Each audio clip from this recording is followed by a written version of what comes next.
इमाम हसन का भी दिन मनाना चाहिए कि नहीं?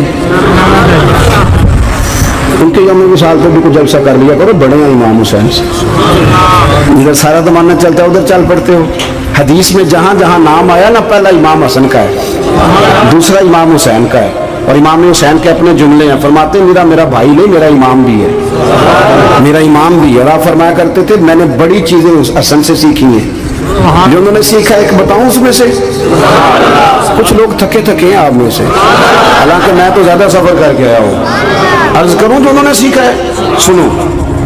इमाम हुसैन खुद बताते हैं, फरमाते हैं कि अब मेरे भाई ना इमाम हसन अपनी एक बीवी को तलाक देना चाहते थे, इख्तलाफ शदीद हो गया, बात तलाक तक आ गई। मुझे पता चला तो मैं पहुंचा, मैंने कहा भाईजान क्या इख्तलाफ है भाभी से? सुना तलाक देने लगे। फरमाया हाँ तलाक दे दूंगा। चली गई है मेरे के। फरमाया बताएं गलती क्या, क्यों दे रहे हैं? तो इमाम हसन फरमाने लगे हुसैन आपने कुरान नहीं पढ़ा? मैंने कहा जी पढ़ा है, बताएं। कहने लगे अल्लाह फरमाता है हुन्ना लिबासुल लकुम व अंतुम लिबासुल लहुन, मर्द औरतों का लिबास है, औरतें मर्दों का लिबास है। फरमाया मेरी बीवी में कोई कमजोरी होगी तो मैं पर्दा डालूंगा कि दुनिया को बताऊंगा? इमाम हुसैन कहते मैंने उठ के भाई का हाथ चूमा। मैंने कहा आयत मैंने पहले भी पढ़ी थी, तफसीर आज समझ में आई है, तफसीर आज समझ में आई है, मेरे बड़े भाई ने समझाई है, समझ में आई। कहते कुछ दिनों के बाद इमाम हसन ने बीवी को तलाक दे दी। मैं फिर आया और मैंने कहा मेरे शानों वाले भाई आप भी बता दें क्या मसला था?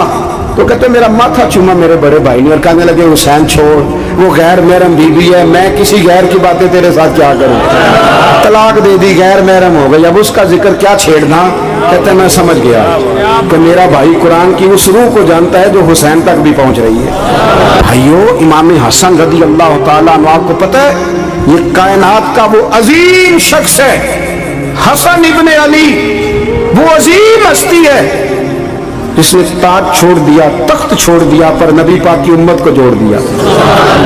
नबी करीम ने उनको अपने साथ बिठा के कहा था, सही बुखारी में मौजूद है, कहा ये मेरा बेटा हसन सैयद है, या मुसलमानों की दो जमातें लड़ेंगी तो ये सुलह कराएगा।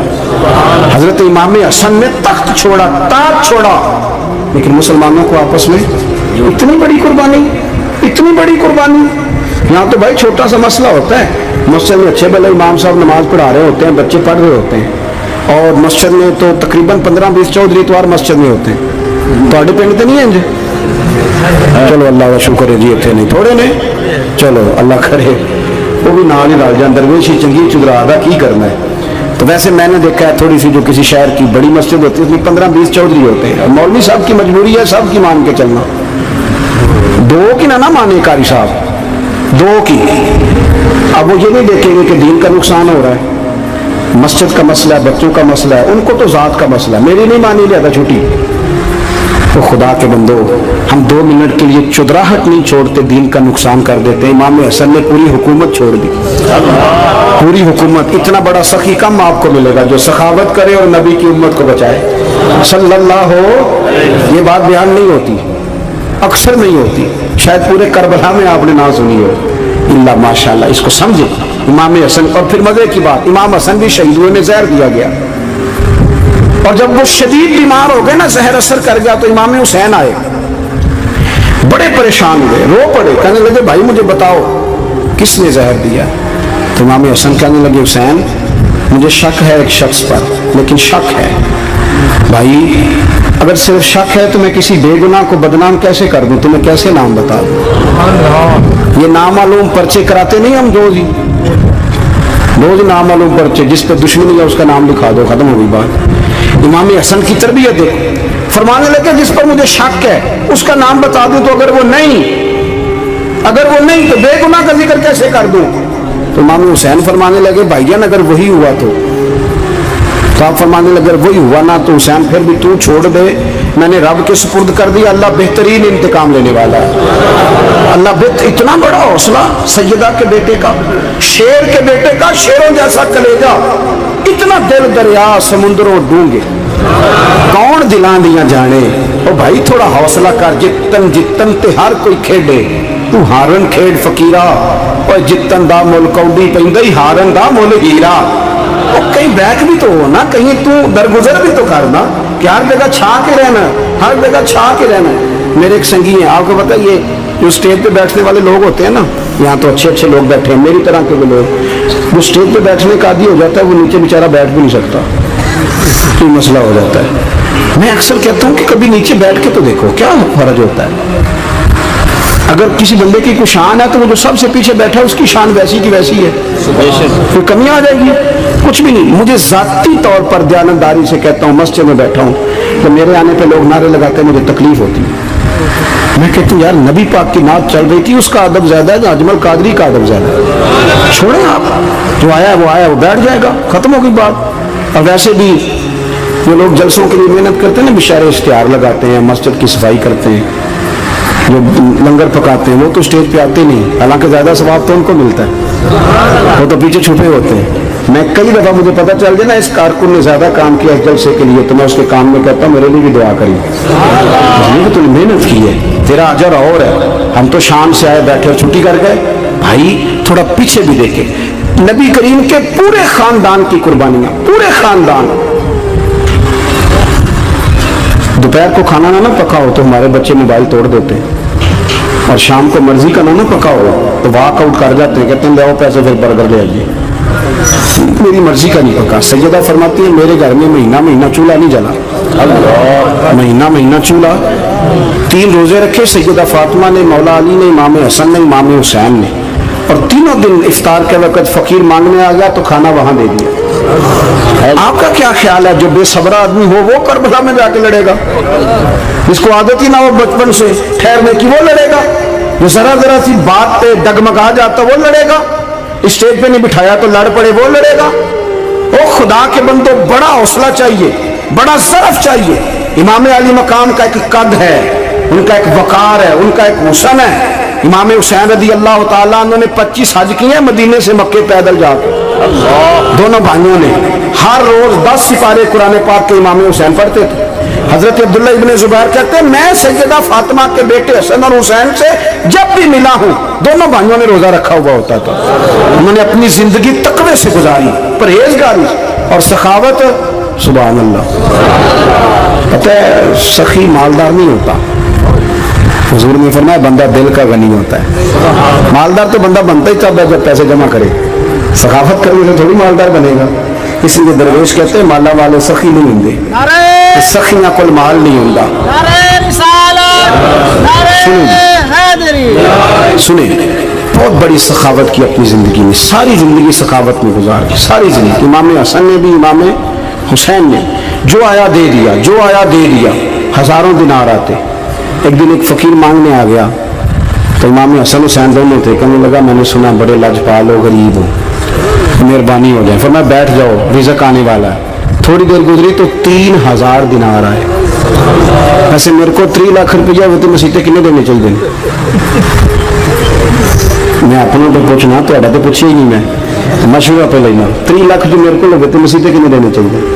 तुम जाहिर है उनको दयानतदारी वाला मशवरा ही देना है ना, जो नहीं करना जो ही दसना देना। कितना 1000 है? मैं कभी कभी प्यार से बात सुनाता हूँ। एक संगी मेरे पास आया, कहने लगा सब दुआ करो अल्लाह मैं पैसे दे, मैं उधर राज देंगा। मैं कही आला 10 करोड़ दे, 9.5 करोड़ तेरे राज दे छेगा। वो भी हसी आई है जिन्हें तुम हसे हो ना। आमीन नहीं जुआ की, या चुप कर गया या कूड़न लग गया। और मैं क्या करमा लिया आमीन त्याग, तो 50 लाख फिर भी पिया बचता सी। लेकिन असी दुआवां भी 9.5 करोड़ देने लिए तैयार, नाराज ना होना, दुआवां भी तैयार नहीं, मिजाज ही नहीं, तबीयत ही नहीं। सैयदा फातिमा ज़हरा के पास 40 ऊँट खड़े थे।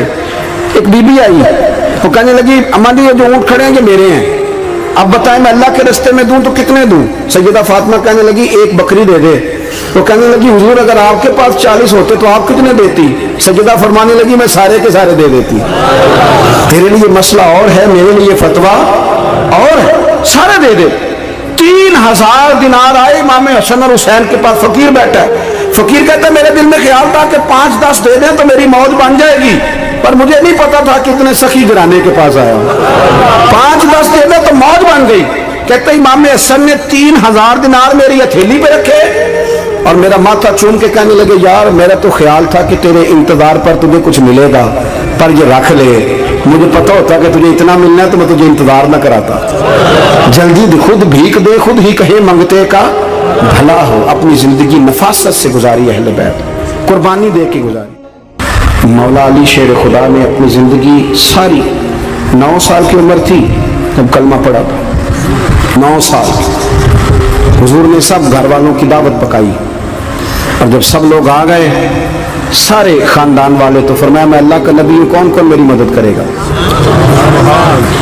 آپ کو پتا ہے نا کہ جب مشکل وقت آتا ہے نا, یہ تو تب پتہ چلتا ہے نا ساتھ کون چلتا ہے. امیر آدمی ہو نا جس کے پاس 10 کروڑ روپیہ ہو اور وہ اپنے مکان کا تیسرا لینٹر ڈالنے لگے نا, تیسرا, تو سارے بڑے بڑے لوگ آ کے پوچھتے ہیں چودھری صاحب کو ضرورت ہوئی تو بتانا, پیسے پوچھے. تو غریب آدمی کی چھت گر جائے تو اسے کوئی بھی نہیں پوچھتا, بلکہ جن سے تعلق ہوتا ہے وہ بھی موبائل بند کر لیتے ہیں. وہ کہتے ہیں کہ اس نے واپس کیسے کر دیں. حضرت مولا علی اس زمانے میں جب شام سن گیا سب کو, حضور نے فرمایا کون کون میرے ساتھ چلے گا. روٹی بھی کھا لی, گھر بھی آ گئے, صادق اور امین بھی کہہ دیا, جب کا چلے گا کون کون, چپ کر گئے. تو حضرت علی کہتے ہیں جب میں نے حضور کے چہرے پر ذرا پریشانی دیکھی نا, یہ چلتے کیوں نہیں, تو آپ فرماتے ہیں کہ ابھی میں کھجور کھا رہا تھا, کرتا لمبا پہنا ہوا تھا, سب سے پیچھے بیٹھا تھا, اور حضرت علی کا قد بھی درمیانہ تھا. آپ فرماتے ہیں میں اٹھا اور کھجور ابھی میرے منہ میں تھی, جھٹپٹ میں نے اسی طرح نکال کے جیب میں ڈال, اور میں پنجوں کے بل کھڑا ہو گیا, دونوں بازو کھڑے کر کے کہا حضور یہ نہیں بولتے تو نہ بولے, انا ناصرو کا یا رسول اللہ, انا حافظو کا یا رسول اللہ. حضور آپ جہاں جہاں کہیں گے علی آپ کا مددگار بنے گا, دین کی مدد کرے گا, اور اگر آپ تک کوئی آئے گا تو علی آپ کی حفاظت کرے گا. 9 سال کی عمر میں چلے علی دین کی نوکری کے. پھر بدر میں بھی پہلی صف میں, احد میں بھی پہلی صف میں, خندق میں بھی پہلی صف میں. ایک جنگ میں حضور نے کہا علی تو رہ جا, اس دفعہ رہ جا, تو عرض کی رو پڑے حضرت علی, دلیر آدمی تھے, رو پڑے. کہنے لگی حضور آپ مجھے بچوں اور عورتوں کے پاس چھوڑ کے جا رہے ہیں, حضور مجھے لے چلے, میں میدان کا زندگی ساری گزار دی, ساری زندگی گزار دی. اپنے زمانے میں آپس کا اختلاف بھی دیکھا, ساری زندگی شیر خدا نے دین کو دے دی. کوفے کی جامع مسجد میں 21 رمضان کو جب حضرت علی کو خنجر لگا نا, تو تاریخ میں جملہ محفوظ ہے, خنجر لگا نا جب, 9 سال کی عمر میں جاری لگائی, 63 سال عمر ہو گئی, جب خنجر لگا تو کہنے لگا فزت برب الکعبہ, مجھے رب کعبہ کی قسم آج کامیاب ہو گیا ہوں. پانی پرن سہیلیاں تے رنگا رنگ کڑے, اسی پریا اس دا جانیے جس دا توڑ چڑھے. کہا دیکھو بھئی میں آج کامیاب ہو گیا, میں کامیاب ہو گیا. وہ جو میں نے کہا تھا حضور میں ساتھ رہوں گا, تو لے سجنا سا توڑ نبھائی, جان دیتی راہ تیرے دے دیا, ہر چیز دین کو دے دی. کون سی پراپرٹی چھوڑ کے گئے پیچھے, کون سا نظام بنا کے گئے. حضرت امام حسین رضی اللہ تعالیٰ عنہ یہ حضور کی اولاد پاک ہیں. پیروں کو نا تھوڑی مٹی لگ گئی, عمر جوانی کی تھی, داڑھی مبارک ساری سیاہ تھی, کالی تھی. حضرت ابو ہریرہ ان سے سالوں بڑے تھے, امیر المومنین فی الحدیث. حضرت ابو ہریرہ نے دیکھا کہ امام حسین کے مقدس قدموں کو مٹی لگ گئی. کسی سے بھی کہا جا سکتا تھا ذرا امام صاحب کی توجہ کرانا, یہ ذرا مٹی اتار دینا, لیکن حضرت ابو ہریرہ جھٹ سے اٹھے, اپنی پگڑی کھولی, اس کا پلو لیا اور حضرت امام حسین کے پیروں سے مٹی صاف کرنی شروع کر دی. کیوں کہ اہل فضل ہی کسی کی فضیلت کو جان سکتا, عزت والا ہی کسی کو عزت دیتا ہے. جس کے پاس وقار ہو, او میرے سنگیوں, لوگوں کی باتوں میں نہ آنا, یہ تمہیں الجھا دیں گے, یہ تمہیں تفریق میں ڈال دیں گے, یہ انتشار برپا کریں گے. یہ وہ حسین جماعت ہے جو حضور کے سامنے بیٹھا کرتی تھی. ان سے پیار کرنا, ان سے محبت کرنا. آپ کبھی ترمذی کی ایک حدیث پڑھیں تو مر جانے کو جی کرتا ہے. حضور نے فرمایا تھا میرے صحابہ کے بارے میں اللہ سے ڈرنا, میرے بعد انہیں اپنی زبانوں کا نشانہ نہ بنانا. کاش کوئی ان جملوں کا درد سمجھ سکے. فرمایا رب سے ڈرنا, اور کریم فرمانے لگے جس نے ان سے محبت کی میری محبت کی وجہ سے محبت کی, اور جس نے ان سے عداوت رکھی میری وجہ سے رکھی. کبھی بھی کسی میں, اور جو حضور کی اولاد ہے, صحابہ کرام نے ایک جگہ کچھ نذرانہ جمع کیا اور جمع کر کے کہا کہ حضور کی بارگاہ میں پیش کرنا ہے. اخراجات بہت زیادہ ہیں اور ظاہری وسائل اس ترتیب سے نہیں ہیں. نذرانہ ہر مہینے پیش کرنا ہے. جب وہ لے کے حضور کی بارگاہ میں گئے نا, تو اللہ نے قرآن نازل کر دیا. फरमाया महबूब इनसे कह दो ला अस्अलुकुम अलैहि अजरा, मैं तबलीग दीन पर तुमसे कोई अजर नहीं मांगता, इल्लल मवद्दत फिल कुर्बा, बस मेरे करीबियों से प्यार करते रहना, मेरे करीबियों से मोहब्बत करना, प्यार करना करीबियों से। ये अली उल मुर्तज़ा हैं, ये फातिमा हैं, ये इनका ख़ानदान है, ये खतीजा हैं, ये आयशा हैं, ये मैमूना है, ये हफ्सा है, इनसे प्यार करना, मेरे करीबियों से मोहब्बत करना। हमारे दिलों में हुजूर की औलाद का प्यार होना चाहिए, तबीयतों में एहतराम होना चाहिए, हमारा मिजाज, हमारा दिल उनके लिए धड़कना चाहिए, हमारे लहजे, हमारे अंदाज हमेशा उनके हक में नरम होने चाहिए।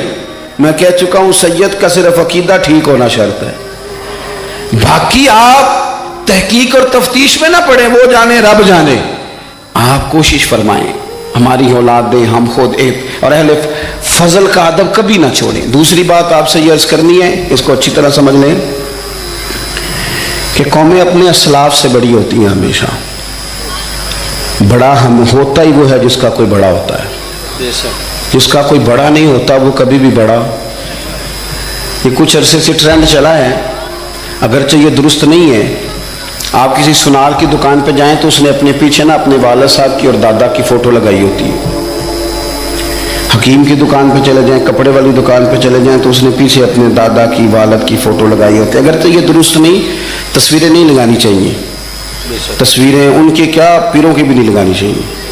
जहाँ तस्वीर होती है वहाँ नमाज कैसे पढ़ी जाएगी, फरिश्ता रहमत का नहीं आएगा। ये तो अब एक ज़रूरत बन गई, तो अब ज़रूरत क्या, अब तो खैर नफसियाती मसला बन गया हमारा, ये नफसियाती मसला है।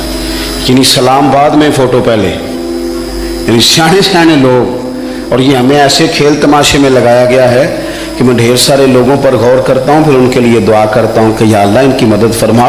यानी इस तरह की हालत है कि वो ज़िंदा ही मोबाइल के अंदर है, हर चीज़ ही। मुझसे एक दफ़ा एक साहब ने पूछा, मौलवी आजकल बड़े लड़ रहे हैं। मैंने कहा वो 4-5 है जिनको आप टीवी मोबाइल पे देखते हैं, आप मेरे साथ आएँ, मैं आपको 20 और सैकड़ों शेखुल हदीस बताता हूँ जो सुकून से बैठ कर रसूलुल्लाह का दीन पढ़ा रहे हैं। तो आप मसला से तो ये कि हमने कुल ज़िंदगी वो समझ लिया जो मोबाइल के अंदर है। बहरहाल वो तस्वीर लगाई होती है सुनार ने भी और हकीम ने भी और डॉक्टर ने भी और बहुत सारे लोगों ने कि जनाब अब ये जो तस्वीर लगाते हैं तो इसके पीछे पूरी हिकमत होती है। आप उनसे पूछते हैं ये फ़ोटो क्यों लगाई है, तो वो कहते हैं हम ये बताना चाहते हैं कि ये काम आज नहीं हमने शुरू किया, हमारा शजरा पुराना है, हमारे बाप दादा सारे यही काम करते थे, हमारा ख़ानदानी विरसा है। वो साबित ये करना चाहते हैं कि हम पीछे से हमारा एक सिलसिला आ रहा है। सारी दुनिया अपने अकाबरीन को, असलाफ को, बड़ों को उनके जोर पर बड़ा होना चाहती है। यहाँ कुछ लोग ऐसे आए हैं जिनके नज़दीक माअज़ल्लाह सहाबा ही ठीक नहीं थे, अहले बैत ही ठीक नहीं थे। आप अपनी सनद कैसे मजबूत करेंगे? अगर वो अव्वलीन जो हुजूर के सामने बैठते थे वही ठीक नहीं थे, तो फिर उनसे हो के जो दीन आगे आया उसको तुम कैसे ठीक मानो? सारी चीज़ों को मशकूक करना चाहते हैं।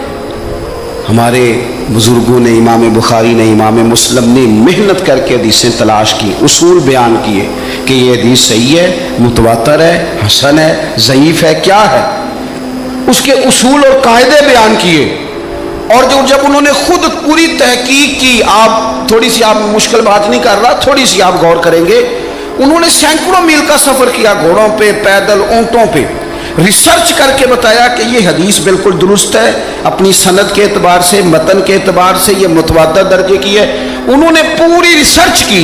फिर गौर करें क्या कह रहा हूँ, जब पूरी तहकीक कर ली थी तो फिर उन्हें कहना चाहिए था ना ये नबी पाक ने फरमाया है, कहना चाहिए था ना कि ये हुजूर ने फरमाया, हमारी तहकीक है, हदीस दुरुस्त है। लेकिन किसी ने भी डायरेक्ट नहीं कहा। उन्होंने जब भी कहा, कहने लगे हज़रत अब्दुल्ला इब्ने उमर फरमाते हैं कि हुजूर ने यूँ फरमाया, हज़रत अनस बिन मालिक फरमाते हैं कि हुजूर ने यूँ फरमाया, हज़रत जनाब सैयदा आयशा सिद्दीक़ा फरमाती हैं यूँ हुजूर ने फरमाया, हज़रत अबू हुरैरा फरमाते हैं यूँ हुजूर ने फरमाया। उन्होंने ना पहले उस सहाबी का नाम लिया जिन्होंने वो बात अपने सीने में महफूज की। क्या बताया उन्होंने हमें कि हम दुनिया घूम आए हैं, रिसर्च कर आए हैं, तलाशो बिसियार के बाद इस नतीजे पे पहुंचे हैं کہ دین کا اصل فیض وہی ہے جو صحابہ اور اہل بیت کے سینوں سے ہو کے امت کو نصیب ہوا ہے. اصل فیضان وہ ہے جو وہاں سے ہو کے آیا. تو ایک بات تو یہ کہ اہل فضل کی عظمت، اور دوسری بات کہ اپنے اکابرین کے ساتھ جوڑ کے رہنا، اور تیسری بات حضرت سیدنا امام حسین، حضرت امام حسن رضی اللہ تعالی عنہما، ان دو شہزادوں سے نا نبی پاک صلی اللہ علیہ وسلم نے جو محبت فرمائی ہے نا وہ بھی بڑی قابل دید ہے. حضور نے جو ان سے پیار کیا ہے. کچھ لوگ ایسے ہوتے ہیں کہ جن سے انسان جب پیار کرتا ہے، محبت کرتا ہے، تو وہ بات نا دور دور نکل جاتی ہے، بات پھیل جاتی ہے. ان کے ساتھ نا میرے نبی پاک کا خصوصی لگاؤ ہے. اس کا مطلب یہ نہیں کہ ہر نانا ہی اپنے نواسے سے پیار کرتا ہے، یہ معنی نہیں. رسول پاک علیہ السلام جو کام بھی کرتے ہیں اللہ کی وحی کے ساتھ کرتے ہیں. حضور کا ہر کام وحی خدا ہے، اپنی مرضی سے حضور کوئی کام نہیں کرتے. تو نبی پاک نے جو بھی کیا ہے وہ امت کے لیے نمونہ ہے. حسنین کریمین سے جو حضور کا پیار ہے، جو نبی پاک علیہ السلام کی ان کے ساتھ والہانہ محبت ہے. اعلیٰ حضرت بریلوی نے حدیث لکھی ہے، راوی حضرت عثمان غنی ہے رضی اللہ تعالیٰ عنہ. حضور سید عالم صلی اللہ تعالیٰ علیہ وآلہ وسلم نے نا گھر میں پیغام بھیجا، فرمایا فاطمہ سے کہو ذرا حسن حسین کو تو بھیجے. یہ سارا دن ہی حضور کے پاس رہتے ہیں، سارا دن ہی، لیکن وہ جو والہانہ پن ہے، جو محبت ہے، جو ان کے ساتھ محبوب کا خاص لگاؤ ہے. سیدہ سے کہو ذرا شہزادوں کو بھیجے، تھوڑی سی دیر ہو گئی آنے میں. اعلیٰ حضرت فرماتے ہیں یوں لگتا جیسے سیدہ فاطمہ کپڑے نہیں وہاں بدلنے لگتی بچوں کے، خوشبو نہیں لگانے لگتی، تھوڑی تیاری میں دیر ہو گئی تو محبوب نے نظریں جمائی ہیں اس حجرے کی طرف جہاں سے امام حسن اور حسین نے آنا ہے. رحمت کے عجب ہی جمیلے ہیں، حسنین یہاں پر کھیلے ہیں. تو دونوں شہزادوں جب دروازہ کھلا تو حضرت عثمان غنی کہتے ہیں بچے جب نکلے نا دونوں تو یہ کوئی 10 15 50 100 میل دور سے تھوڑی آ رہے ہیں، تو یہیں رہتے ہیں. محبوب کے قرب خاص میں انہیں سایہ کرم ہر وقت نصیب ہے. لیکن نبی کریم علیہ السلام کا جو والہانہ پن ہے، جو ان کے ساتھ حضور کا رشتہ محبت ہے، جیسے ہی دونوں شہزادے آئے حضرت عثمان غنی فرماتے ہیں محبوب نے مقدس گھٹنے زمین پہ رکھ دیے اور دونوں بازو کھول دیے. ایک شہزادہ اس سینے سے لگ گیا اس کندھے سے، ایک اس کندھے سے لگ گیا. اور پہلے بھی حضور پیار کرتے تھے پر آج تو رخ ہی بدل گیا بات کا. اللہ کے پیارے حبیب علیہ الصلوۃ والسلام فرمانے لگے اے اللہ، یہ دونوں شہزادے کندھے سے لگے ہوئے، حضور فرمانے لگے اے اللہ میں ان دونوں سے محبت کرتا ہوں، تو بھی ان سے محبت فرما.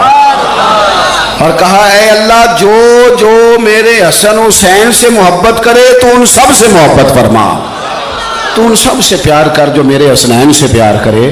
اللہ کے پیارے محبوب علیہ السلام کی محبت جب حضور کو، بھائی جس چیز کی طرف محبوب نے ایک دفعہ دیکھا ہے نا، وہ غار ثور میں حضور ایک دفعہ گئے ہیں، 3 دن قیام کیا ایک دفعہ گئے، تو ہمارا تو کئی بار جانے کو دل کرتا ہے. جہاں حضور تھوڑی دیر قیام فرمائیں اس جگہ سے پیار ہو جاتا ہے. اور جن شہزادوں سے حضور اس والہانہ انداز میں پیار کریں، ان کی محبت، ان کا پیار ہمارے دلوں میں ہونا چاہیے. اور کچھ نہ ہمارے جذبات ہونے چاہیے، کچھ ہمارے جذبات میں والہانہ پن ہونا چاہیے ان شہزادوں کے لیے. آج کل نا ہمارے ہاں دور ہے تقریروں کا، پوسٹیں لگانے کا، اپنی اور ویسے بھی جو ہم لکھ رہے ہوتے ہیں، جو بول رہے ہوتے ہیں، وہ اپنے لیے نہیں ہوتا الا ماشاءاللہ، وہ تو سامنے والے کے لیے ہوتا ہے. تو حضرت مجدد الفسانی رحمۃ اللہ علیہ کے حالات پہ ایک سیرت نگار میں لکھا ہے کہ آپ نے ایک شخص کو نا اپنے سلسلہ نقشبندیہ میں اجازت دی کہ اب آپ بھی آگے اللہ اللہ بتائیں، تربیت کریں، یہی طریقہ ہوتا تھا. تو ان کو خلافت دے دی، اب وہ سلسلہ طریقت میں آگے اشاعت سلسلہ کا کام کریں گے. کچھ عرصے کے بعد وہ خلیفہ صاحب نے حضرت شیخ کو خط لکھا تو کہنے لگے حضور آپ نے فقیر کو اجازت دی تھی، اب میں تقریر بھی کرتا ہوں، تدریس بھی کرتا ہوں، تصنیف بھی کرتا ہوں. تو حضرت فرمانے لگے آپ بہت اچھے کام کر رہے ہیں، رب آپ کو برکت دے، پر یہ سارا کچھ تو آپ لوگوں کی اصلاح کے لیے کر رہے ہیں، کچھ اپنے لیے بھی کرتے ہیں. रात को तहज्जुद में उठ जाते हैं, कुछ अल्लाह के हुजूर रोना नसीब हो जाता है, कुछ आपको दुरूद सलाम की कैफियत नसीब होती हैं। ये तो जो कुछ है अल्हम्दुलिल्लाह बहुत अच्छा है, काबिल तारीफ है। पर ये तो आप खिदमत दीन का काम कर रहे हैं ना, लोगों की। आप अपने लिए क्या कर रहे हैं, ये भी तो मकाम गौर है। बहुत सारी चीजें आज ऐसी हैं जो तकरीरों में तहरीरों में, लेकिन हमारे पुराने बुजुर्ग जो थे उनका रंग और। कि मिशकात में हदीस है, नबी पाक सल्लल्लाहु तआला अलैहि वसल्लम की चच्ची जनाब उम्मे फजल सुबह सुबह घबराई हुजूर की बारगाह में आई। अर्ज की या रसूल अल्लाह सल्लल्लाहु अलैहि वसल्लम, आज मैंने अजीब ख्वाब देखा है, मैं डर गई हूँ। हुजूर ने फरमाया चच्ची क्या देखा? अर्ज की हुजूर मैंने देखा है कि आपके वजूद का गोश्त का एक टुकड़ा कट के मेरी झोली में आ गया है।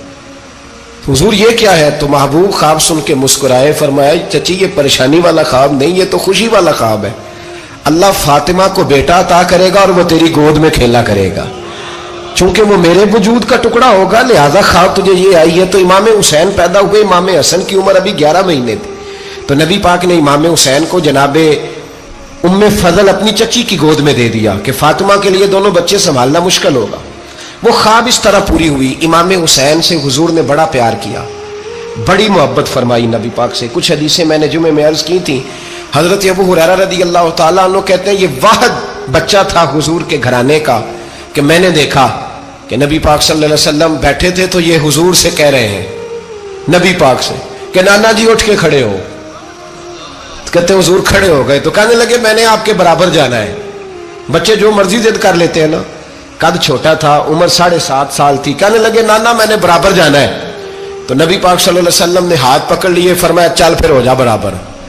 तो हजरत अबू हुरैरा कहते हैं उन्होंने हुजूर ने हाथ पकड़े, ऊपर खींचा तो इमाम हुसैन ने पहले अपने पैर हुजूर के घुटनों पे रखे, फिर नबी पाक के सीने पे रखे, और जब उनका कद सर थोड़ा सा हुजूर से ऊंचा हो गया तो महबूब फरमाने लगे चल बस कर, तूने तो कहा था आपके बराबर होना है, तू तो ऊपर निकल गया है, चल बस कर। फरमाते फिर इमाम हुसैन ने जुबान बाहर निकाली तो महबूब उनकी जुबान चूसने लगे, फिर साथ लिटा लिया और उन्हें सूंघने लगे। तो मैंने अर्ज की हुजूर आप हुसैन को सूंघते क्यों हैं? तो फरमाया अबू हुरैरा मुझे हुसैन के वजूद से जन्नत की खुशबू आती है, मुझे हुसैन के वजूद से जन्नत की। एक दिन हुजूर गुजर रहे थे। असल इस तरह था कि ये नबी पाक का हुजरा था। जिन लोगों को अल्लाह ने मदीने की ज़ियारत कराई है वो जान सकते हैं, नबी पाक का हुजरा था। तो हुजूर के हुजरे की इस जानिब यानी मस्जिद की जो बिल्कुल सीध है उसकी बैक में सैयदा फातिमा रहती।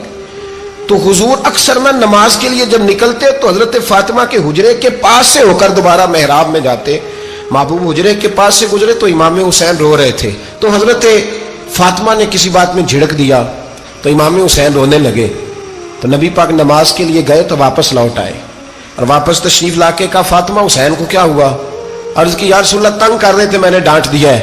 क्या खूबसूरत जुमले हैं हदीस पाक में। सरकार ने फरमाया फातिमा इसको हुसैन को ना रोने न दिया कर, ये जब रोता है ना तो मेरे दिल को तकलीफ होती है। तो बीबी साहबा कहती हैं ये हुक्म आया नबी पाक का मेरे ना, फिर मैंने डांटना छोड़ दिया। ये उनके फजाइल थे कम, उनकी तरबियत खुद नबी पाक ने फरमाई, खुद ड्यूटी।